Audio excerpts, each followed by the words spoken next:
நம்ம சிவ தொண்டர்கள் வந்து நம்ம சிவபெருமானுடைய அருள் பெறுறதுக்கு முதல்ல நம்ம செய்ய வேண்டியது உழவார பணி.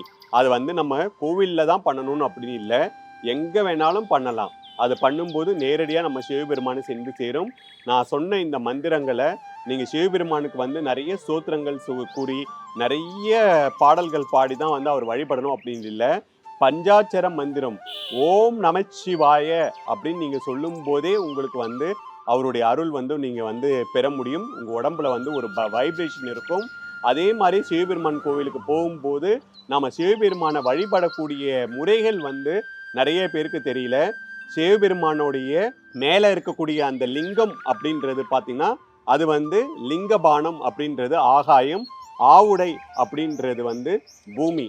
சிவபெருமானுடைய லிங்கத்தை நம்ம வணங்கும் போது மொத்த அண்டத்தையுமே நாம வணங்குறதா ஐதீகம்.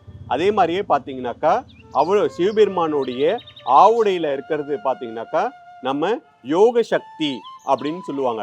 நம்ம சிவபெருமானை வணங்கும் போதே யோக சக்தியை நம்ம வணங்குறதா ஐதீகம். நம்ம முக்தி பெறுவதற்கான அருள் புரியறது வந்து யோக சக்தி தான்.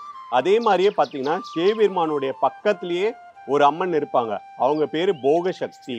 நாம சிவபெருமான் கோவிலுக்கு போகும்போது முதல்ல நந்தி பெருமானை வணங்கிட்டு அவருடைய அனுமதி பெற்று உள்ளார சிவபெருமானை வணங்கி அவருடைய ஆவுடையில நாம வந்து யோக சக்தி இருக்கிறதா நினைச்சு அவங்களையும் வணங்கி பக்கத்துல இருக்கக்கூடிய போக சக்தியை வணங்கி நாம வெளியில வரும்போது அம்மன் சன்னதியை நம்ம வணங்குறோம்ல, அவங்க தான் பாத்தீங்கன்னாக்கா சுதந்திர சக்தி அப்படின்னு அவங்களுடைய பேரு. அவங்க தான் இந்த அண்ட சராசரங்களை உருவாக்கினவங்க.